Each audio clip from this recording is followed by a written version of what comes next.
Hello, my dear students. Good morning to everybody. I am Chandrasekhar N. Edcher, Sri Vinayaka High School, Beneknalli. Today, in this class, 9th standard, second language English,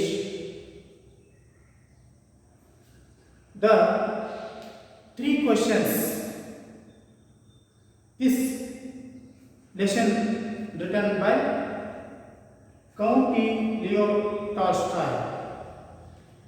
Dear friends, about the author Count Leo Tolstoy ಅನ್ನುವಂಥವ್ರು ಏನು ಅಂತಂದರೆ Count Leo Tolstoy, he was born on 1828. He was born death 1910. Was the Russian novelist and the moral philosopher, ranks as the one of the world's greatest writers. His War and Peace has been held as the greatest novel ever written. ಇಲ್ಲಿ count Leo Tolstoy ಅನ್ನುವಂಥವರು ರಷ್ಯಾದ ಮಹಾನ್ ಒಬ್ಬ ನೈತಿಕ ತತ್ವಜ್ಞಾನಿ ಅನ್ನುವಂಥದ್ದು. ಇವರು 1828ರಲ್ಲಿ ಜನಿಸ್ತಾರೆ, 1910ರಲ್ಲಿ ಮರಣವನ್ನು ಹೊಂದ್ತಾರೆ ಅನ್ನುವಂಥದ್ದು. ಇವರು ಒಬ್ಬ ಪ್ರಖ್ಯಾತವಾದ, ವಿಶ್ವದಲ್ಲೇ ಪ್ರಖ್ಯಾತ ಬರಹಗಾರರಲ್ಲಿ ಇವರು ಒಬ್ಬರು ಅನ್ನುವಂಥದ್ದು. ಇವರು ಒಂದು ವಾರ್ ಆ್ಯಂಡ್ ಪೀಸ್ ಅನ್ನುವಂತಹ ಕೃತಿ ಅತ್ಯಂತಹ, ಇವರು ಬರೆದ ಕಾದಂಬರಿಗಳಲ್ಲೇ ಅತ್ಯಂತಹ ಪ್ರಮುಖವಾದದ್ದು ಅನ್ನುವಂಥದ್ದು. ಇವರು the wonderful characters as the narrative capabilities of the appreciated is the every part of the world even in this day. ಇವರು ಬರೆದಂತಹ ಹಲವಾರು ನಾವೆಲ್ಗಳನ್ನು ಇಂದಿಗೂ ಸಹ ತುಂಬ ಅಪ್ರಿಷಿಯೇಟ್ ಮಾಡುವಂತಹ ಒಂದು ವ್ಯವಸ್ಥೆಯೊಳಗೆ ಇವರು ಅನೇಕ ಒಂದು ಕಾದಂಬರಿಗಳನ್ನು ಇವರು ಬರೆದಿದ್ದಾರೆ ಅನ್ನೋದು. ಒಬ್ಬ ರಷ್ಯಾದ ಬರಹಗಾರ. ಹೀಗೆ ಈ ಒಂದು ಲೇಖಕರ ಬಗ್ಗೆ ನಾವು ಅವರ ಒಂದು ಪರಿಚಯವನ್ನು ಮಾಡಿಕೊಂಡಿವಿ. Okay, let's go to the lesson. My dear student, please open your text book, page number 31.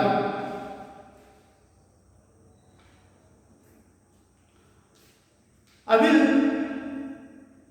read the lesson looking to the carefully. Okay,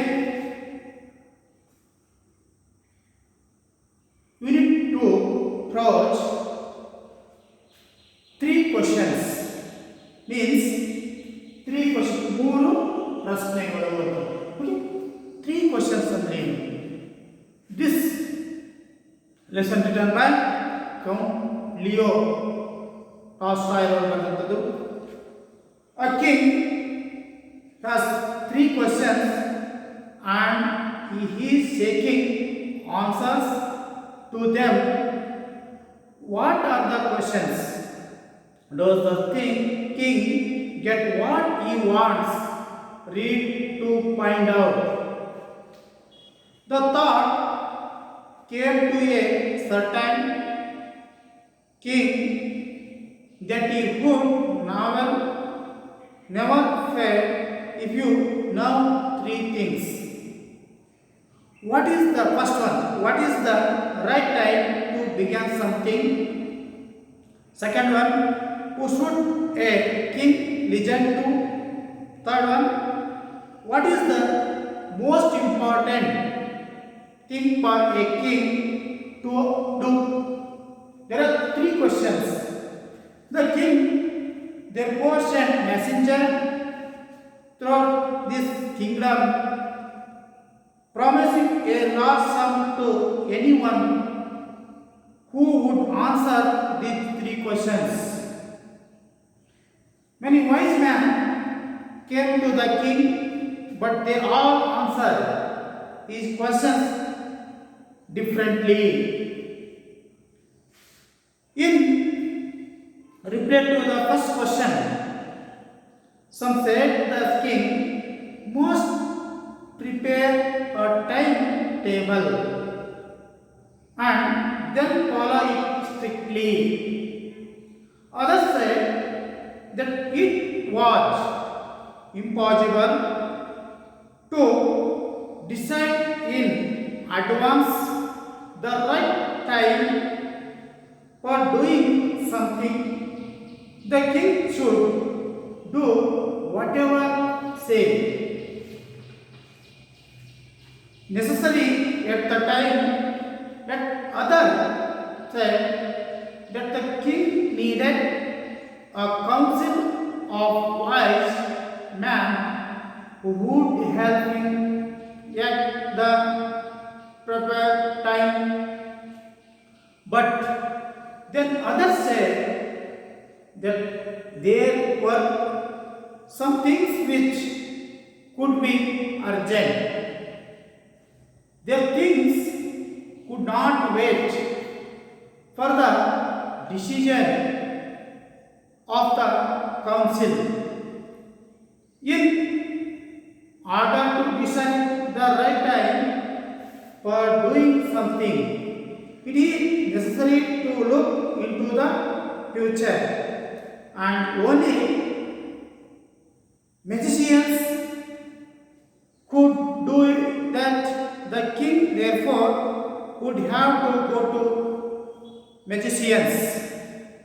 In their answers to the second question, some said that the people must necessary to the king were his counselor. Others said priests. A few others chose doctors, and yet others said that the soldiers were the most necessary. To the third question, some said attack, others chose fire, and yet others religious worship. Yes, the answer to his questions were so different. The king was not satisfied. He decided to say the advice of a certain hermit who was widely known for his wisdom. The king put on the ordinary clothes and went to meet the hermit. Before he reached the hermit's hut, the king left his horse with his bodyguard and went alone. The king came nearer the hermit's hut. He saw the hermit digging the ground in front of his hut.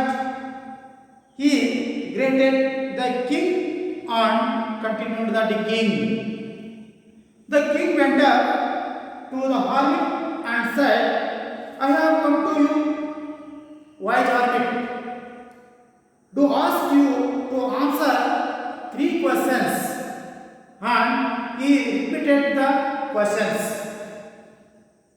The hermit listened to the king but did not speak. You are tired, said the king. Let me take the spade and work in your place. Thanks, said the hermit, giving the king his spade. When the king had dug 2 beds, he stopped the repeated his questions. The hermit gave no answer. 1 hour passed, then another. The sun went down behind the trees, And at last the king stuck the spade into the ground and said, I came to you, wise man, for answer to my questions. If you can,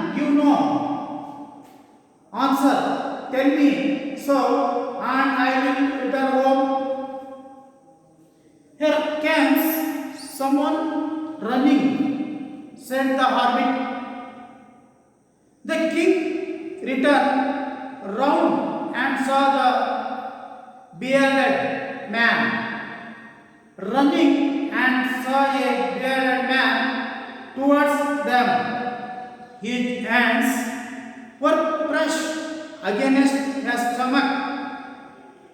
When he reached the king, he fainted and fell to the ground. The king and the hermit removed the man's clothing and found a large wound in his stomach. The king washed and covered it with the handkerchief, but the blood would be not stop flowing. The king redressed the wound until at least the bleeding stopped. The man closed his eyes and lay quiet. The king, tired by his work and the work he had done, lay down on the floor and slept through the night. When he woke up, it was several minutes before he could remember where he was or who the strange bearded man laying on the bed was.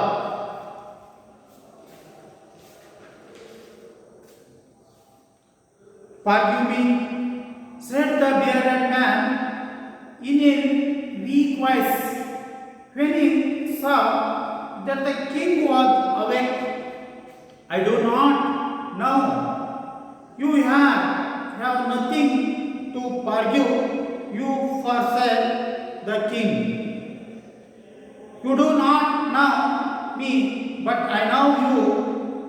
I am the enemy of yours who shall revenge on you because you put my brother to death and seized my property.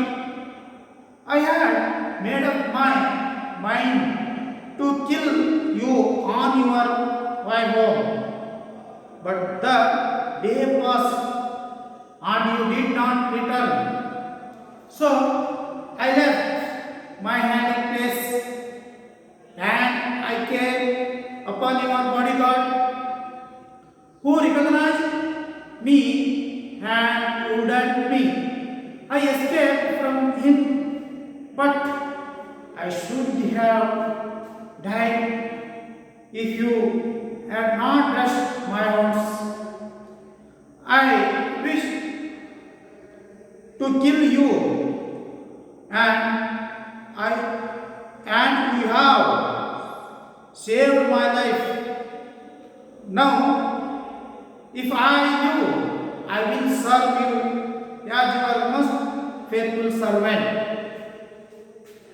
The king was very happy to have made peace with his enemy so easily and to have won him over a friend. He not only forgave him but also promised to give back the man his property. Leaving the wounded man, the king went out of the hut and looked round for hermit.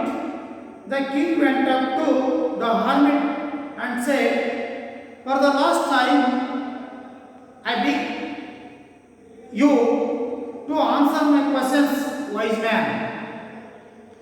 You have already been answered, said the hermit. How have I been answered? What do you mean? Do you not see, replied the hermit, if you had not paid my weakness yesterday and had not dug these beds for you, you would have done away, then that man would have attacked you.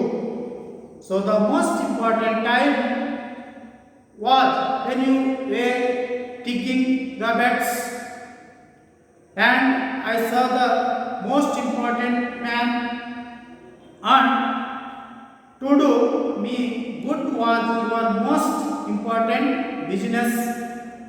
Later, when the man write to us, the most important time was when you were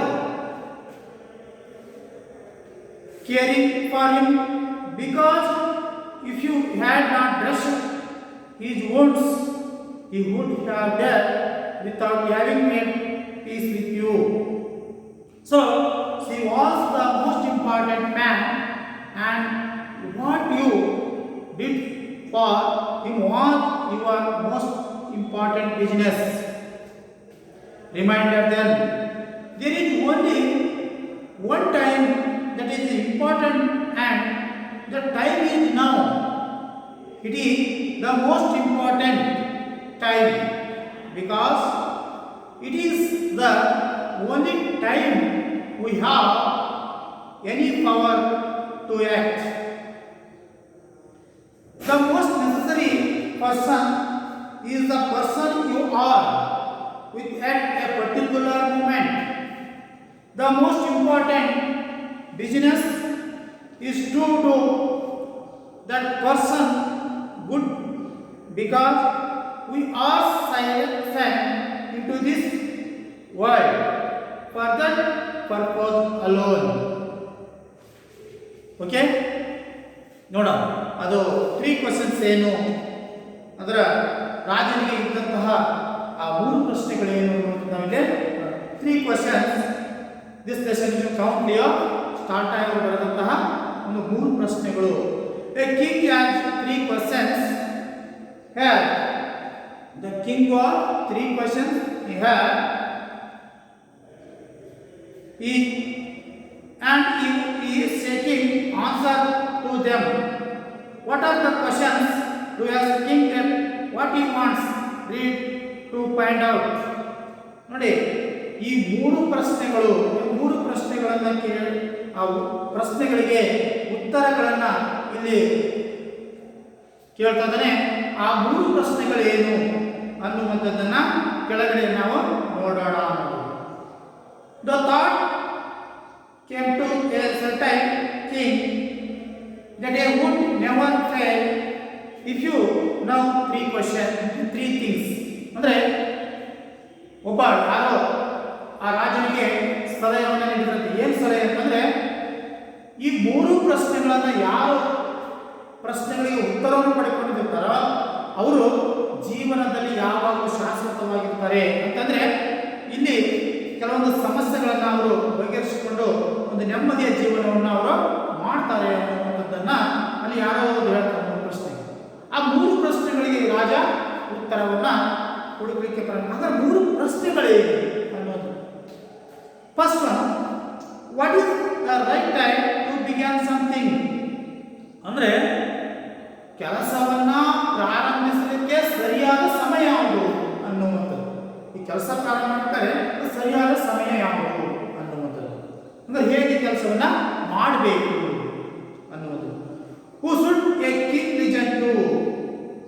ರಾಜನಿಗೆ ಪ್ರಮುಖವಾಗಿ ಬೇಕಾಗಿರುವಂತಹ ವ್ಯಕ್ತಿ ಯಾರು, ಯಾರ ಬಗ್ಗೆ ಅವನು ಗಮನವನ್ನು ಕೊಡಬೇಕು ಅನ್ನುವಂಥದ್ದು ಇಲ್ಲಿ 2ನೇ ಪ್ರಶ್ನೆ. ನೆಕ್ಸ್ಟ್ 3ನೇ ಪ್ರಶ್ನೆ, what is the most important thing for a king to it? ಅಂದ್ರೆ ರಾಜನಾದಂಥವನು ಪ್ರಮುಖವಾದಂತಹ ಕಾರ್ಯವನ್ನು ಏನು ಮಾಡಬೇಕು? ಇಲ್ಲಿ ಪ್ರಮುಖವಾದ ಹೇಗೆ ಕೆಲಸವನ್ನು ಮಾಡಲಿಕ್ಕೆ ಸರಿಯಾದ ಸಮಯ ಯಾವುದು, ಯಾವ ವ್ಯಕ್ತಿಗೆ ಪ್ರಮುಖವಾದ ಗಮನವನ್ನು ಕೊಡಬೇಕು, ನಂತರ ಒಂದು ಏನಾದರೂ ವಸ್ತುವನ್ನು ಅದರ ಕಡೆ ಗಮನವನ್ನು ಕೊಡಬೇಕು ಅಂತಂದರೆ ಯಾವುದ್ರ ಕಡೆ ಗಮನ ಕೊಡಬೇಕು ಅನ್ನುವಂಥದ್ದಿಲ್ಲೇ ಹೇಳಲಾಗಿದೆ. The king therefore sent messenger throughout his kingdom promising a large sum to anyone who would answer the 3 questions. ಹಾಗಾಗಿ ಆ 3 ಪ್ರಶ್ನೆಗಳನ್ನು ಇಲ್ಲಿ ಉತ್ತರವನ್ನು ಕಂಡುಕೊಳ್ಬೇಕು ಅನ್ನುವಂಥ ನಿಟ್ಟಿನೊಳಗ ಈ ರಾಜ ಏನು ಮಾಡ್ತಾನೆ ಅಂತಂದ್ರೆ ತನ್ನ ಒಂದು ರಾಜ್ಯದ ಸಾಮ್ರಾಜ್ಯದ ಒಳಗೆ ಇರುವಂತಹ ಎಲ್ಲ ಜ್ಞಾನವಂತರಿಗೆ, ಅನೇಕ ಪಂಡಿತರಿಗೆ, ಅನೇಕ ಲೇಖಕರಿಗಾಗಿರ್ಬೋದು, ಅನೇಕ ತಜ್ಞರಾಗಿರ್ಬೋದು, ಇವರು ಎಲ್ಲರಿಗೂ ಈ ವಿಷಯವನ್ನು, ಈ 3 ಪ್ರಶ್ನೆಗಳನ್ನು ಕೇಳಲಿಕ್ಕೆ ಏನು ಮಾಡ್ತಾನೆ, ಈ ವಿಷಯವನ್ನು ತೆಗೆದುಕೊಂಡು ಹೋಗುವಂತಹ ಈ ಒಂದು ಮಾಹಿತಿ ದೂತರು, ಅಂದರೆ ಇಲ್ಲಿ ಮೆಸೇಜರ್ಸ್ ಮೀನ್ಸ್ ದೂತರು, ಅಂದರೆ ಮಾಹಿತಿ ದೂತರು ಥ್ರೂಔಟ್ ದ ಕಿಂಗ್ಡಮ್ ಮೀನ್ಸ್ ರಾಜಧಾನಿ, ಈ ಒಂದು ರಾಜಧಾನಿ ಒಳಗೆ ಅವನು ಮಾಹಿತಿ ದೂತರನ್ನು ಕಳಿಸ್ಕೊಡ್ತಾರೆ. ನೋಡಿ, ಈ 3 ಪ್ರಶ್ನೆಗಳಿಗೆ ಯಾರು ಉತ್ತರಿಸುತ್ತಾರೋ ಅವರಿಗೆ ಪ್ರಾಮಿಸಿಂಗ್ ಎ ಲಾರ್ಜ್ ಸಮ್, ಅಂದರೆ ಅವರಿಗೆ ಒಂದು ದೊಡ್ಡದಾದಂತಹ ಬಹುಮಾನವನ್ನು ನಾವು ಕೊಡ್ತೀವಿ. ಈ 3 ಪ್ರಶ್ನೆಗಳನ್ನು ಯಾರು ಉತ್ತರಿಸ್ತಾರೆ ಅವರಿಗೆ ನೀವೇನು ಮಾಡ್ತಾನೆ, ಬಹುಮಾನ ಕೊಟ್ಟು ಗೌರವಿಸ್ತೇನೆ ಅಂತ ಏನು ಮಾಡ್ತಾನೆ, ಆ ವಿಷಯ ದೂತರ ಜೊತೆ ಈ ಒಂದು ಪ್ರಶ್ನೆಗಳನ್ನು ಇಟ್ಟು ಕಳಿಸಿಕೊಡ್ತಾನೆ. ಹೇಳಿ ಬನ್ನಿ ಅಂತದ್ದು. Anyone who would answer this 3 question, ಯಾರಾದರೂ ಆ 3 ಪ್ರಶ್ನೆಗಳಿಗೆ ಉತ್ತರವನ್ನು ಕೊಟ್ಟಿದ್ದೇ ಆದರೆ ಅವರಿಗೆ ತುಂಬ ಒಂದು ಬಹುಮಾನವನ್ನು ಕೊಟ್ಟು ಗೌರವಿಸ್ತೇನೆ ಅಂತ ಹೇಳ್ತಾನೆ. Many wise men came to the king, but they all answered his questions differently. ನೋಡಿ, ಹಲವಾರು ಜ್ಞಾನಿಗಳು, ತತ್ವಜ್ಞಾನಿಗಳು, ವಿಚಾರವಂತರು, ಬುದ್ಧಿಜೀವಿಗಳು, ಅಲ್ಲಿ ಎಲ್ಲ ಪಂಡಿತರು ಏನು ಮಾಡ್ತಾರೆ, ಎಲ್ಲ ಇಡೀ ಸಾಮ್ರಾಜ್ಯದ ಎಲ್ಲರೂ ಬಂದು ಸೇರಿಕೊಳ್ತಾರೆ. ಆ ಸೇರಿಕೊಂಡ ನಂತರ ಅವ್ರು ಏನು ಮಾಡ್ತಾರೆ ಅಂದರೆ, all questions answer differently, answer ಈ ಕ್ವಶನ್ಸ್ ಡಿಫ್ರೆಂಟ್, ಆ ಒಂದು ಪ್ರಶ್ನೆಗೆ ವಿಭಿನ್ನವಾದಂತಹ ಉತ್ತರಗಳನ್ನು ಎಲ್ಲರೂ ತಮ್ಮದೇ ಆದಂತಹ ಉತ್ತರವನ್ನು ಇಲ್ಲಿ ನೀಡ್ತಾ ಬರ್ತಾರೆ ಅನ್ನುವಂಥದ್ದು. In reply to the first question, some said the king must prepare a timetable and then follow it strictly. ನೋಡಿ, ಕೆಲವರು ಹೇಳ್ತಾ ಇದ್ದಾರೆ in reply to the first question, first ಒಂದು ಕ್ವಶನ್ ಕೆಲಸವನ್ನು ಹೇಗೆ ಪ್ರಾರಂಭಿಸಬೇಕು ಅನ್ನುವಂತಹ ಒಂದು ಪ್ರಶ್ನೆಗೆ ಉತ್ತರ ಹೇಳ್ತಾರೆ. He said the king must prepare the time table, ಅಂದರೆ ಟೈಮ್ ಟೇಬಲ್ ಅನ್ನು ತಯಾರಿಸಿಕೊಳ್ಬೇಕು, ಅಂದರೆ ವೇಳಾಪಟ್ಟಿಯನ್ನು ತಯಾರಿಸಿಕೊಳ್ಬೇಕು. And then follow in strictly, ಅದನ್ನು ಯಾವ ಥರ ಅಂದರೆ ತುಂಬ ಕಟ್ಟುನಿಟ್ಟಾಗಿ ಅದನ್ನು ಒಂದು ಅನುಸರಿಸಬೇಕು ಆ ಟೈಮ್ ಟೇಬಲ್ ಅನ್ನು ಅನ್ನುವಂಥದ್ದನ್ನು ಸಜೆಷನ್ ಮಾಡ್ತಾರೆ. ಅದರ್ ಸೈಡ್ ಮತ್ತೆ ಬೇರೆಯವರು that it is impossible to decide the advance in the right time to doing something, ಇದು ಸಾಧ್ಯವಿಲ್ಲ. ಏಕೆ, ಸರಿಯಾಗಿ ಏನು ಕೆಲಸ ಮಾಡಬೇಕು ಏನು ಅನ್ನೋದು ನಮಗೆ ಮುಂಚಿತವಾಗಿ ಗೊತ್ತಾಗುತ್ತದೆ, ಏನೋ ಅದನ್ನು ಮಾಡಲಿಕ್ಕೆ ಸಾಧ್ಯವಿಲ್ಲ ಅಂತ ಏನು ಮಾಡ್ತಾರೆ, ಡಿಸೈಡ್ ಟು ಅಡ್ವಾನ್ಸ್, ಮುಂಚಿತವಾಗಿ ರೈಟ್ ಟೈಮ್ ಟು ಸಮಥಿಂಗ್, ಅಂದರೆ ಕೆಲವೊಂದಕ್ಕೆ ಸರಿಯಾದ ಸಮಯ ಯಾವುದನ್ನು ನಾವು ಮುಂಚಿತವಾಗಿ ತಿಳ್ಕೊಳ್ಳಿಕ್ಕೆ ಅದನ್ನು ವೇಳಾಪಟ್ಟಿನ ಹಾಕಲಿಕ್ಕೆ ಸಾಧ್ಯವಿಲ್ಲ ಅಂತ ಆ ಒಂದು ಆನ್ಸರ್ನ ಅಲ್ಲಿ ಬರೀತಾರೆ. The king should what ever same, ಅಂದರೆ ಇದಕ್ಕೆ ಏನು ಮಾಡಬೇಕು ಅನ್ನುವಂಥದ್ದು ಅವನಿಗೆ ನೆಸೆಸರಿ ದಟ್ ಟೈಮ್, ಅಂದರೆ ಆ ರಾಜನಿಗೆ ಯಾವುದು ಅತ್ಯವಶ್ಯಕವಾದಂತಹ ಸಮಯ. Yet others say that the king needed a council of wise men who would help him act at the proper time.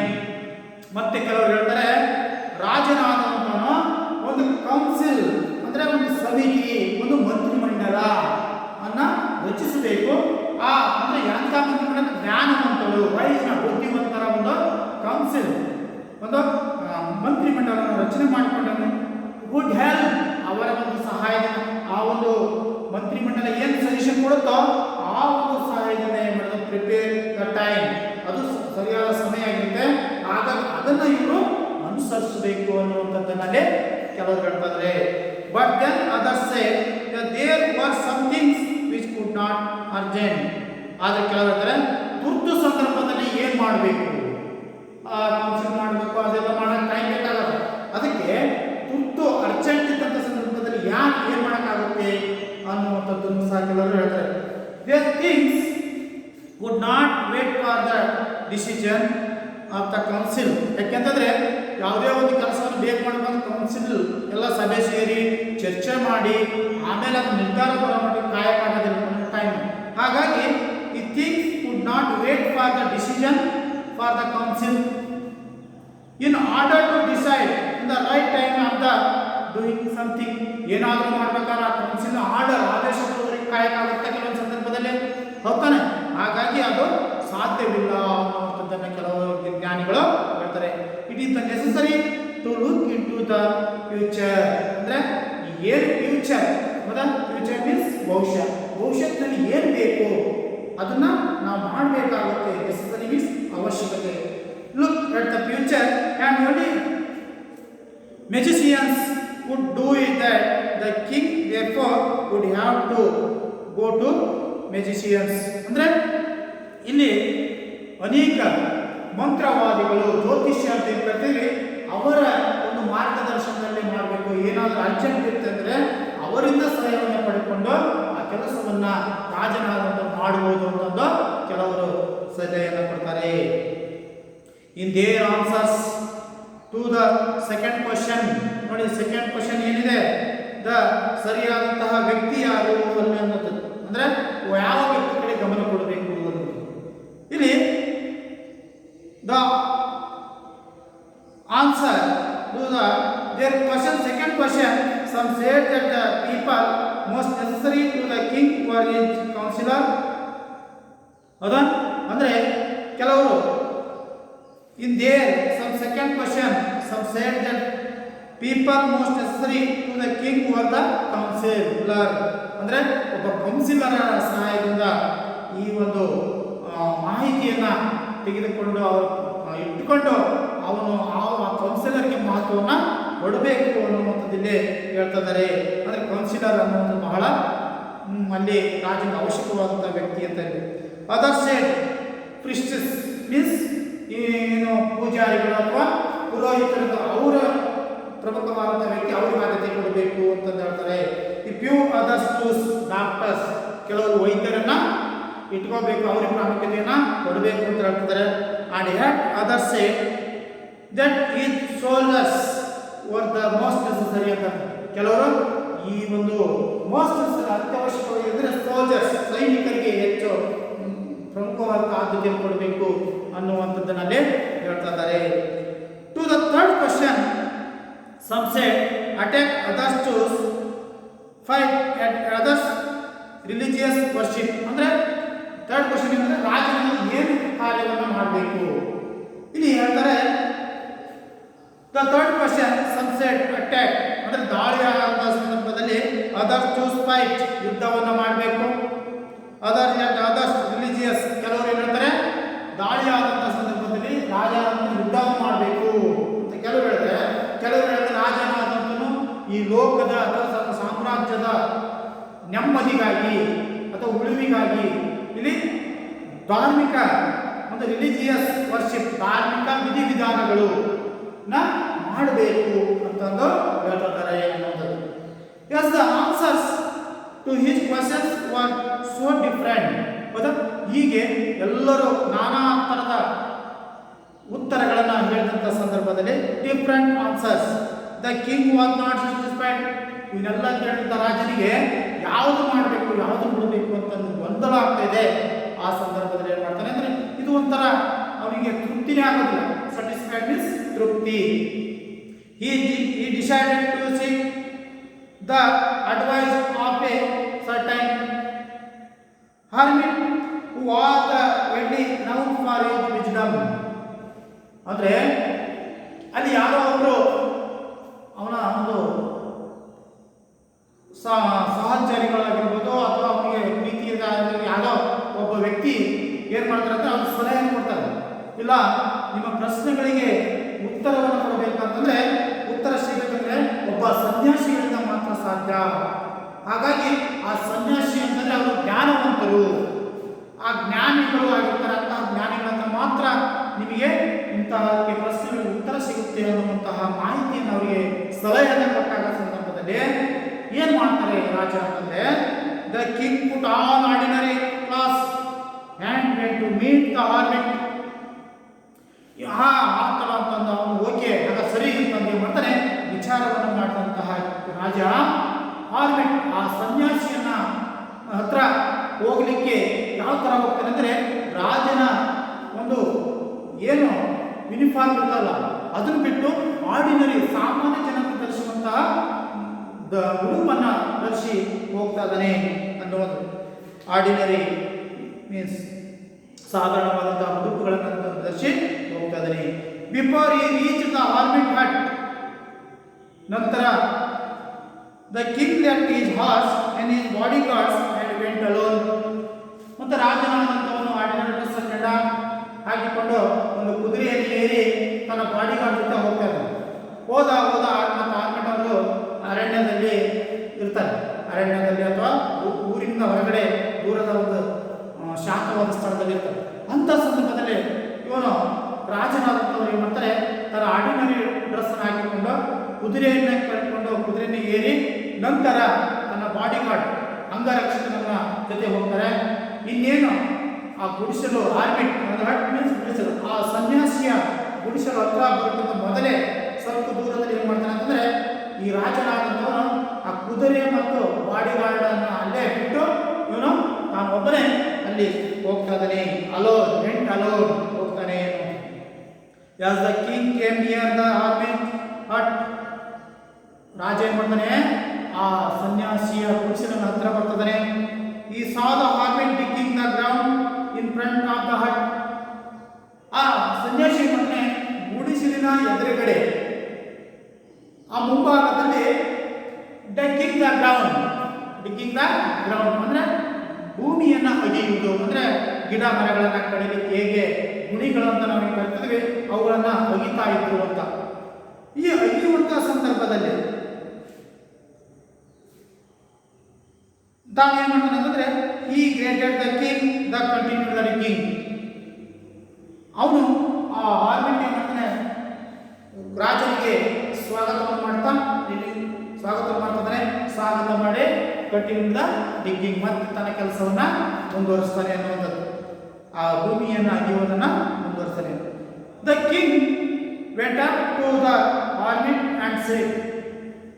ರಾಜ ಅಂದ್ರೆ went up to hermit said. ಆ ರಾಜನ ಹತ್ರ ಹೋಗಿ ನಿಂತ್ಕೊಂಡು ರಾಜ ಆ ಸನ್ಯಾಸಿ ಹತ್ರ ಹೋಗಿದ್ದಾನೆ. I have come to you, ನಾನು ನಿಮ್ಮ ಹತ್ರ ಬಂದಿದ್ದೀನಿ. ವೈಜಾತಿಕೋ ಬುದ್ಧಿವಂತ ಅಥವಾ ಜ್ಞಾನ ಸನ್ಯಾಸಿ, ನಾನು ನಿಮ್ಮ ಹತ್ರ ಬಂದಿದ್ದೀನಿ. ಯಾಕೆ? To ask you to answer 3 questions. ನೀನು ನನ್ನ 3 ಪ್ರಶ್ನೆಗಳಿಗೆ ಉತ್ತರವನ್ನು ಕೊಡಬೇಕು.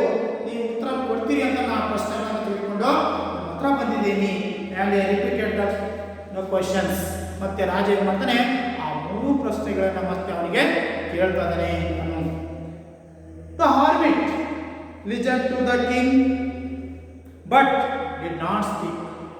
ಆ ಸನ್ಯಾಸಿ ಏನು ಮಾಡ್ತಾನೆ, ಆ ರಾಜ ಹೇಳಿದಂತಹ 3 ಪ್ರಶ್ನೆಗಳನ್ನು ಕೇಳ್ತಾನೆ. ಲಿಜನ್ ಆಲಿಸೋದ್ರ ಕೇಳ್ತಾನೆ. ಬಟ್ ಡಿಡ್ ನಾಟ್ ಸ್ಪೀಕ್, ಆದರೆ ಏನು ಮರು ಮಾತಾಡೋದಿಲ್ಲ. ಏನು ಮಾತಾಡೋದು, ಹೇಳೋದಿಲ್ಲ. You are tired. ಆವಾಗ ರಾಜ ಅಂದ್ರೆ you are tired said the king. ರಾಜ ಹೇಳ್ತಾನೆ, ನಿಮಗೆ ತುಂಬಾ ದಣಿವಾಗಿರಬೇಕು ಅಥವಾ ಆಯಾಸಾಗಿರಬೇಕು ಅಂತ ಹೇಳ್ತಾನೆ. Let me take the spade and work in your place. Okay, ನನಗೂ ಒಂದು ಬುದ್ಧಿ ಅಥವಾ ಸಲಿಕೆಯನ್ನು ಕೊಡು. ಸ್ಪೇಡ್ ಅಂದರೆ ಬುದ್ಧಿ ಅಥವಾ ಸಲಿಕೆ, ಅದಂದ್ರೆ ಭೂಮಿಯನ್ನು ಅಗೆಯುವಂತಹ ಒಂದು ಸಾಧನ. ಅದನ್ನ ಏನು ಮಾಡ್ತಾನೆ ಅಂತಂದ್ರೆ, ನನಗೂ ಒಂದು ಕೊಡು, ನಾನು ನಿನಗೆ ಹೆಲ್ಪ್ ಮಾಡ್ತೀನಿ, ನಾನು ನಿನಗೆ ವರ್ಕ್ ಮಾಡ್ತೀನಿ ಅಂತ ಏನು ಮಾಡ್ತಾನೆ, ಕೇಳ್ತಾನೆ. ಥ್ಯಾಂಕ್ಸ್, ಓಕೆ ಧನ್ಯವಾದ ಅಂತ ಏನು ಮಾಡ್ತಾನೆ, ಸೆಡ್ ದ ಹಾರ್ಮೆಟ್. ಸನ್ಯಾಸಿ ಹೇಳ್ತಾನೆ, ಓಕೆ ಧನ್ಯವಾದಗಳು. Giving the king has paid. ಅವಾಗ ಏನು ಮಾಡ್ತಾನೆ, ಆ ರಾಜನಿಗೂ ಸಹ ಒಂದು ಗುದ್ಲಿ ಅಥವಾ ಏನು ಸಲಿಕೆ ಅಂತ ಹೇಳ್ತಾರೋ ಅದನ್ನ ಕೊಡ್ತಾನೆ ಅನ್ನೋದು. When the king had dug 2 beds He spotted and repeated his questions. The hermit gave no answer. When the king had dug 2 beds, ಅವನೇನು ಮಾಡ್ತಾನೆ ರಾಜ ಒಂದೆರಡು ಗುಣಿ ಅಂದರೆ ಗಿಡಗಳನ್ನು ಹಚ್ಚುವಂಥ ಗುಣಿಯಾಗಿರ್ಬೋದು ಅವುಗಳನ್ನ ಎರಡು ತೆಗಿತಾನಂತೆ. ಎರಡು ತೆಗೆದ ನಂತರ he stop and repeated the questions, ಮತ್ತೆ ಅವನ ಎರಡು ತೆಗೆದು ನಿಲ್ಲಿಸಿ ಮತ್ತೆ ರಿಪೀಟ್ ಕ್ವಶನ್ಸ್ ಕೇಳಿದ. The hermit gave no answer. ಓ ಸನ್ಯಾಸಿ, ನೀವು ಉತ್ತರವನ್ನೇ ಕೊಡಲಿಲ್ಲ ಅಂತಂದು ಹೇಳ್ತದಾನೆ. ನೀವು ಉತ್ತರವನ್ನು ಕೊಡಿ ಅಂತಂದು ಹೇಳ್ತದಾನೆ. 1 hour ಪಾಸ್ ನೋಡಿ, ಮತ್ತೆ 1 ಗಂಟೆ ಆಯಿತು. ಹೀಗೆ ರಾಜ ಮತ್ತು ಅವ್ರು ಕೆಲಸ ಮಾಡ್ತಾ ಹೋಗ್ತಾರೆ. 1 ಗಂಟೆ ಆಗ್ತಾ ಇದೆ. Then another, the sun went down behind the trees. ಆ ಸಂದರ್ಭದಲ್ಲಿ ಏನಾಗುತ್ತೆ ಅಂತಂದ್ರೆ ಎಲ್ಲ ಸಮಯ ಕಳೀತಾ ಇದೆ. ಇನ್ನೇನು ಸೂರ್ಯ ಅಸ್ತ ಆಗ್ತಾ ಇದೆ, ಅಂದರೆ ಸೂರ್ಯ ಮುಳುಗ್ತಾ ಇದ್ದಾನೆ. ಆ ಸೂರ್ಯ ಮುಳುಗ್ತಾ ಇದ್ದಾನೆ. ದಿಸ್ ಮೀನ್ಸ್ ಸೂರ್ಯ ಆ ಗಿಡದ ಮನೆಗೆ ಬರ್ತದಾನೆ ಅಂತಂದ್ರೆ ಇನ್ನೇನು ಸೂರ್ಯ ಅಸ್ತ ಆಗ್ತಾ ಇದೆ ಅಂತಂದ್ರೆ ಹೇಳ್ತಾರೆ. Last the king step the speed into the ground and said. ಮತ್ತೆ ರಾಜ ಏನ್ ಮಾಡ್ತಾನೆ, ಆ ನೆಲಕ್ಕೆ ತನ್ನ ಒಂದು ಸ್ಪೇಡನ್ನು ಅಥವಾ ಗುದ್ದಲಿ ಅಥವಾ ಸಲಿಕೆಯನ್ನು ಸಿಕ್ಕಿಸಿ ಏನು ಮಾಡ್ತಾನೆ, ಮತ್ತೆ ತಿರುಗಿ ಮತ್ತೆ ಅದನ್ನು ಕೇಳಿಬಿಟ್ಟು, I come to you wise man for answer to my questions. ನಾನು ನಿನ್ನ ಹತ್ರ ಬಂದದ್ದು ನನ್ನ ಪ್ರಶ್ನೆಗಳಿಗೆ ನೀನು ಉತ್ತರಿಸಿ ಅಂತ ಬಂದಿದ್ದೀನಿ ಬುದ್ಧಿವಂತ ಸನ್ಯಾಸಿ ಅಂತ ಹೇಳ್ತಾನೆ. If you can give no answer tell me so and I will return home. ನೀನು ನನ್ನ ಪ್ರಶ್ನೆಗಳಿಗೆ ನೀನು ಉತ್ತರಿಸಿ ಅಂತ ಬಂದಿದ್ದೇನೆ, ನೀನು ಉತ್ತರ ಹೇಳೋದಿಲ್ಲ ಅಂತಂದ್ರೆ ಹೇಳಿಬಿಡು, ನಾನು ಮನೆಗೆ ವಾಪಸ್ ಹೋಗ್ತೀನಿ ಅನ್ನುವಂಥದ್ದನ್ನಲ್ಲಿ ಹೇಳ್ತಾ ಇದ್ದೀನಿ. Here comes someone returning, said the hermit. The king turned round and saw a bearded man running towards them. His hands were pressed against his stomach, from which blood was flowing. Here comes someone running. ಇವರು ಏನಂತ ಮಾತಾಡುವಂಥ ಸಂದರ್ಭದಲ್ಲಿ ಒಬ್ಬ ಯಾರೋ ಅಮಾಯಕ ವ್ಯಕ್ತಿ ಓಡಿಬಿಡ್ತಾನೆ. Is come someone running, said the hermit. The hermit ಇದ್ದಂತಹ ಗುರುಗಳ ಹತ್ರ ಓಡ್ಬಿಡ್ತಾರೆ. The king turned round the saw a bearded man running towards them. ಅವ್ರು ಏನು ಮಾಡ್ತಾನೆ, ಅಲ್ಲೆಲ್ಲ ಸುತ್ತಬಂದು ಆ ರಾಜನ ಹತ್ತಿರ ಅಲ್ಲೆಲ್ಲ ಸುತ್ತ ಹರಿದು ಅಲ್ಲಿ ಏನು ಮಾಡ್ತಾನೆ, ಓಡಿ ಬಂದು ಅಲ್ಲಿ ಬೀಳ್ತದಾನೆ. ಅಭಿಮುಖವಾಗಿ ಅಲ್ಲಿ ಬೀಳ್ತದಾನೆ. ಅಂದರೆ ಒಬ್ಬ ಗಡ್ಡಧಾರಿಯಾದಂತಹ ಮನುಷ್ಯ, ಬಿಯರ್ಡೆಡ್ ಮ್ಯಾನ್, ಗಡ್ಡದಾಗಿರೋ ಮನುಷ್ಯ ಅಲ್ಲಿ ಬೀಳ್ತಾನೆ. ಹೇಗೆ ಬರ್ತಾನೆ ಅಂತಂದರೆ, his hands were pressed against in the stomach. ತನ್ನ ಹೊಟ್ಟೆ ವಿರುದ್ಧವಾಗಿ ಈಗ ಒತ್ತಿಕೊಂಡು ಬರ್ತಾ ಇದ್ದಾನೆ. ತನ್ನ ಹೊಟ್ಟೆ ಸ್ಟಮಕ್ ಅಗೇನ್ಸ್ಟ್ ಅಂದರೆ ಹೊಟ್ಟೆ ತನ್ನ ವಿರುದ್ಧವಾಗಿ ಒತ್ತಿಕೊಂಡು ಪ್ರೆಸ್ ಒತ್ತಿಕೊಂಡು ಬರ್ತಾ ಇದ್ದಾನೆ. From which blood was flowing. ಆ ಹೊಟ್ಟೆಯಿಂದ ಏನು ಬರ್ತದೆ, ರಕ್ತ ಹೊರ ಬರ್ತಾ ಇದೆ. ಆ ರಕ್ತ ಹೊರ ಬರಬಾರ್ದು ಅಂತಂದು ಏನು ಮಾಡ್ತಾನೆ ರಾಜ, ಇವರು ಗಡ್ಡದಾರಿ ಮನುಷ್ಯ ಆ ಒಂದು ಕೈಯನ್ನು ಹಿಡ್ಕೊಂಡು, ಹೊಟ್ಟೆ ಕೈಯನ್ನು ಹಿಡ್ಕೊಂಡು ಓಡಿ ಬರ್ತಾ ಇದ್ದಾನೆ. ಓಡಿ ಬಂದು ಅಲ್ಲಿ ಬೀಳ್ತಾ ಇದ್ದಾನೆ. When he reached the king, he fainted and fell to the ground. ಯಾವಾಗ ರಾಜನ ಹತ್ರ ಬಂದ ತಕ್ಷಣ ಅವನು ತುಂಬ ಆಯಾಸಗೊಂಡು ಸುಸ್ತಾಗಿ ಏನು ಮಾಡ್ತಾನೆ ಅಂತಂದರೆ ಆ ರಾಜನ ಪಕ್ಕದಲ್ಲಿ ಹತ್ತಿರ ಬಂದು ಬಿದ್ದು ಬಿಡ್ತಾನೆ, ಅನ್ನೋ ನೆಲದ ಮೇಲೆ ಬಿದ್ದು ಬಿಡ್ತಾನೆ. The king and the hermit removed the man's clothing and found a large wound in the stomach. ಆ ರಾಜ ಏನು ಮಾಡ್ತಾನೆ, ಮತ್ತು ಹಾರ್ಮಿಟ್ ರಾಜ ಮತ್ತು ಸನ್ಯಾಸಿ ಏನು ಮಾಡ್ತಾರೆ, ರಿಮೂವ್ಡ್ ದ ಮ್ಯಾನ್ಸ್ ಕ್ಲಾತಿಂಗ್. ಅವನೇನು ಬಟ್ಟೆಯನ್ನು ನಿಂತ್ಕೊಂಡ್ರೆ ಅದು ಬಟ್ಟೆಯನ್ನು ತೆಗಿತಾರೆ. ಬಟ್ಟೆಯನ್ನು ತೆಗೆದು ಏನು ಮಾಡ್ತಾರೆ, the found the large wound. ಅವ್ರು ಏನು ಮಾಡ್ತಾರೆ, ದೊಡ್ಡದಾದ ಗಾಯ ಆಗಿರುತ್ತದೆ. ಆ ಗಾಯ ಏನು ಮಾಡ್ತಾರೆ ಅಂದರೆ or stomach. The king wash and covered in the handkerchief. ಹೌದಾ, ಆ ದೊಡ್ಡದಾದಂಥ ಗಾಯ ಆಗಿರುತ್ತೆ, ಅದನ್ನು ಸ್ವಲ್ಪ ಹಂಗೆ ಆ ಕಡೆ ಈ ಕಡೆ ಕ್ಲೀನ್ ಮಾಡಿಬಿಟ್ಟು ರಾಜ ಏನು ಮಾಡ್ತಾನೆ, ತನ್ನ ಕೈವಸ್ತ್ರವನ್ನು ತೆಗೆದುಕೊಂಡು ಅದಕ್ಕೆ ಕಟ್ತಾ ಇದ್ದಾನೆ, ಕಟ್ತಾ ಇದ್ದಾನೆ. But the blood would not stop flowing. ಆದರೆ ಆ ಕಟ್ಟಿದ್ರೂ ಸಹ ಆ ರಕ್ತ ಮಾತ್ರ ಹೊರಗಿಂದ ಒಳಗಿಂದ ಬರೋದು ನಿಲ್ತಾ ಇಲ್ಲ, ಹರಿತಾ ಇದೆ ಅನ್ನುವಂಥದ್ದು. The king redressed the wound until at least the bleeding stop. ಹೌದಾ? ಸ್ವಲ್ಪ ಮತ್ತೆ ರಾಜ ಏನು ಮಾಡ್ತಾನೆ, ಮತ್ತೆ ಪುನಃ ಅದನ್ನು ಬಟ್ಟೆಯನ್ನು ತೆಗೆದು ಮತ್ತೆ ಅದನ್ನು ಒರೆಸಿಬಿಟ್ಟು ಮತ್ತೆ ರೀಡ್ರೆಸ್ಟ್ ಮಾಡ್ತಾನೆ ಆ ಒಂದು ಗಾಯಕ್ಕೆ. Last bleeding stop. ಆಮೇಲೆ ಏನಾಗುತ್ತೆ ಅಂದರೆ ರಕ್ತ ಬರುವುದು ನಿಲ್ತಾ ಇದೆ. The man close his ice had left white. The king, tired by his walk and the work he had done, lay down on the floor and slept throughout the night. A man, ಏನು ಗಡ್ಡಧಾರಿಯಾದಂತಹ ಮನುಷ್ಯ, ಅವನಿಗೇನಾಯ್ತು, close ice laid white, ಅವನಿಗೆ ಮಾಡ್ತಾನೆ move ಆಗಿದ್ದ ಸಂದರ್ಭದಲ್ಲಿ ಅವನೂ ಸಹ ಸ್ವಲ್ಪ ಮೂರ್ಛೆ ಬಂದಂಗಾಗುತ್ತೆ, ಹಾಗೆ ಮಲಗಿಬಿಡ್ತಾನೆ. ಮಲಗಿದ ನಂತರ tired by the walk and the work he had done, ಹಾಗೂ ಸಹ ರಾಜನಿಗೆ ಸಹ ವಾಕ್ ಮಾಡ್ಕೊಂಡು ಬರ್ತಾನೆ. ಅಲ್ಲಿ ಡಿಗ್ಗಿಂಗ್ ದ ಗ್ರೌಂಡ್ ಅಂದರೆ ಭೂಮಿ ನೆಲವನ್ನು ಅಗದಿರ್ತಾನೆ. ಈಗ ರಾಜನ ಸ್ವಲ್ಪ ಸಹ ಅವನು ಸಹ ಕೆಲಸ ಮಾಡ್ತಾನೆ, ಅವನು ಸಹ ಸುಸ್ತಾಗುತ್ತೆ, ಆಯಾಸ ಆಗಿರುತ್ತೆ. ಲೇ ಡೌನ್ ಆನ್ ದ ಫ್ಲೋರ್, ಅವರೂ ಸಹ ನೆಲದ ಹಾಸಿಗೆ ಮೇಲೆ ಅವರು ಮಲಗ್ತಾ ಇದ್ದಾರೆ ಆ ಗುಡಿಸಲಲ್ಲಿ. And slept throughout the night, ಇಡೀ ರಾತ್ರಿ ಅವರೆಲ್ಲರೂ ಮಲಗ್ತಾ ಇದ್ದಾರೆ. When he woke up is several minutes before he could remember where he was or who sane bearded man lying on the bed. ಇಲ್ಲಿ ಈ ರಾತ್ರಿ ಮಲಗಿದ ನಂತರ ಆ ರಾಜ ಮತ್ತು ಗಡ್ಡಧಾರಿ ಮನುಷ್ಯ ಹಾಗೂ ಆ ಸನ್ಯಾಸಿ ಅವರೆಲ್ಲರೂ ಮಲಗಿದ ನಂತರ ಈ ಗಡ್ಡಧಾರಿ ಮನುಷ್ಯ ಏನಾಗಿತ್ತಂದ್ರೆ ಇನ್ನೇನು ಹೇಳ್ಬೇಕು ಅನ್ನೋದಕ್ಕಿಂತ ಪೂರ್ವದಲ್ಲಿ ಇನ್ನೇನು ಸ್ವಲ್ಪ ಹೇಳ್ಬೇಕು ಅಂತ ಕೂರೋದು, ಅದಕ್ಕೆ ಸ್ವಲ್ಪ ಏನು ಮಾಡ್ತಾನೆ, they several minutes before could remember, ಕೆಲವು ನೆನಪು ಮಾಡ್ಕೊಳ್ತಾನೆ. ಏನಂತ, ವೇರ್ ಈ ವಾಸ್, ನಾನು ಎಲ್ಲಿದ್ದೇನೆ, ಹೂ ಇಟ್ ಸ್ಟೇಜ್, ನಾನು ಬೇಡ್ ಮ್ಯಾನ್, ನಾನು ಎಲ್ಲಿ ಯಾರ ಹತ್ರ ನಾನು ಇದು ಮಾಡ್ಕೊಂಡಿದ್ದೀನಿ, ನಾನು ಎಲ್ಲಿದ್ದೀನಿ ಅನ್ನುವಂಥದ್ದನ್ನು ಅವನು ಲೈನ್ ಆನ್ ದ ಬೆಡ್, ಆ ಒಂದು ಬೆಡ್ಡಿನ ಮೇಲೆ ಅವನು ಹಾಗೆ ಸ್ವಲ್ಪ ಹೊತ್ತು ಅವನು ಹೇಳೋದಕ್ಕಿಂತ ಪೂರ್ವದಲ್ಲಿ ನೆನ್ಪಡ್ತಾನೆ, ಎಲ್ಲಿದ್ದೀನಿ, ಇಲ್ಲಿ ಯಾಕೆ ಬಂದೀನಿ ಅಂತದ್ದು ನೆನಪು ಮಾಡ್ಕೊಂಡ್ಬಿಟ್ಟು forgive me said the bearded man in the weak voice when he saw what the king was awake. ಆವಾಗ ಇವನು ಎದ್ದು ಬಿಟ್ಟು ಬೇರ್ಡೆಡ್ ಮ್ಯಾನ್ ಎದ್ಬಿಟ್ಟು ಆ ರಾಜನ ನೋಡ್ತಾನೆ. ರಾಜನ ನೋಡಿ, oh forgive me said the bearded man, ನನ್ನನ್ನು ಕ್ಷಮಿಸಿ ರಾಜರೇ, ನನ್ನನ್ನು ಕ್ಷಮಿಸಿ ಅಂತಂದು ತನ್ನ ಒಂದು ನಿಧಾನವಾದಂತಹ ಧ್ವನಿಯಲ್ಲಿ ಹೇಳ್ತದಾನೆ.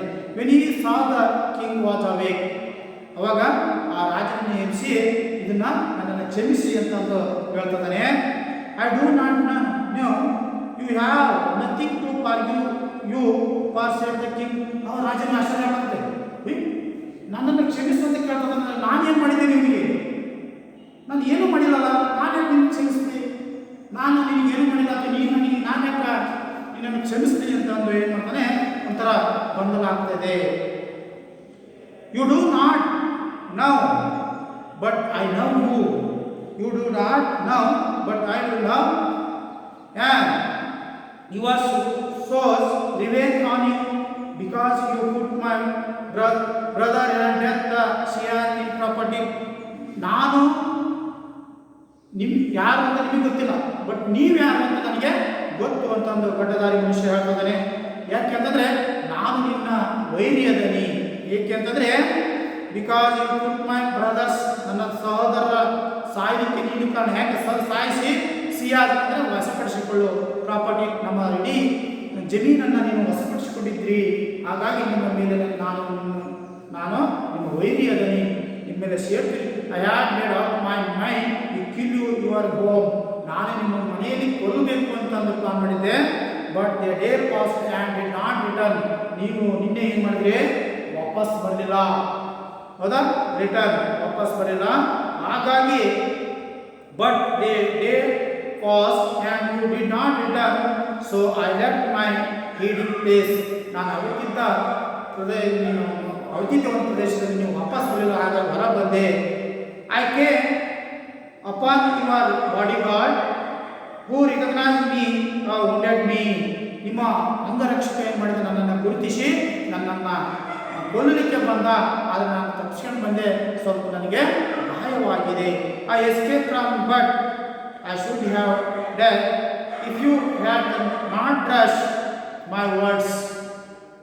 ಅಕಸ್ಮಾತ್ ನಾನು ಅಲ್ಲಿ ತಪ್ಪಿಸ್ಕೊಂಡು ನಿಮ್ಮ ಹತ್ರ ಇಲ್ಲಿ ಓಡಿ ಬರಲಿಲ್ಲ, ನೀವು ನನಗೆ ಈ ಡ್ರೆಸ್ಸಿಂಗ್ ಮಾಡಿಲ್ಲ, ನನ್ನ ಗಾಯಕ್ಕೆ ಬಟ್ಟೆ ಕಟ್ಟಿಲ್ಲ ಅಂದರೆ ನನ್ನ ರಕ್ತ ಎಲ್ಲ ಹೊರಟು ನಾನು ಏನು ಮಾಡ್ತಿದ್ದೆ, ಸತ್ತ ಹೋಗ್ತಿದ್ದೆ ಅನ್ನುವಂಥ ಮಾತನ್ನು ಹೇಳ್ತಾನೆ. I wish to kill and I have serve my life. ನನ್ನ ಜೀವನವನ್ನು ನೀವು ಬದುಕಿಸಿದ್ದೀರಿ, ನಾವು ನಿನ್ನನ್ನು ಕೊಲ್ಲಿಕ್ಕೆ ಬಂದಿದ್ವಿ, ಈಗ ನಾನು ನನ್ನ ಜೀವ ಬದುಕಿದ್ದೀರಿ ಅನ್ನುವಂಥ ದೊಡ್ಡ ದಯಾಮಯಿ ಅಂತ ಹೇಳ್ತಾನೆ. Now if I live I will serve you say your most faithful servant. ಹೌದಾ, ನಾನು ನಿಮ್ಮ ನಂಬಿಕಸ್ಥನದಲ್ಲಿ ನಿನ್ನ ಒಂದು ನನ್ನ ಜೀವನ ಬದುಕಿದ್ದಾದರೆ ನಾನು ಸೇವೆಯನ್ನು ಸಲ್ಲಿಸ್ತಿದ್ದೀನಿ ಅಂತ ಹೇಳ್ತಾನೆ. The king was very happy to have made peace and ending so easily. ಅವನಿಗೆ ರಾಜನಿಗೆ ತುಂಬ ಸಂತೋಷ, ಯಾಕಂದರೆ ವೈರಿಯನ್ನು ಸಹ ನಾನು ಒಂದು ತೃಪ್ತಿಯನ್ನು ಪಡಿಸಿದ್ದೇನೆ, ವೈರಿ ಜೊತೆ ಸಂತೋಷದಿಂದ ಇದ್ದೆ ಅನ್ನುವಂಥದ್ದು ಆಗ್ತಾಯಿದೆ. And to have own in over has a friend. ಸಂತೋಷ ಆಯಿತು, ಅವನ ಫ್ರೆಂಡನ್ನು ಮಾಡ್ತಾನೆ. ಈ not only forgive him but also promise to give back to the man is property. ಆಮೇಲೆ ಅವನ ಫ್ರೆಂಡ್ ನಂತರ ನಾನು ಕ್ಷಮಿಸ್ತೀನಿ ಅಂತ ಹೇಳಿ ಇವರು ಏನು ಮಾಡ್ತಾರೆ, ಪ್ರಾಮಿಸ್ ಮಾಡ್ತಾರೆ. ಪ್ರಾಮಿಸ್ ಮಾಡಿ ಏನು ಮಾಡ್ತಾರೆ, ಇಡೀ ನಾನು ವಶಪಡಿಸಿಕೊಂಡಂತಹ ಏನು ಆಸ್ತಿ ಇದರ ನಿಮಗೆ ವಾಪಸ್ ಮಾಡ್ತೀನಿ ಅನ್ನುವಂಥದ್ದನ್ನು ಪ್ರಾಮಿಸ್ ಮಾಡ್ತಾರೆ.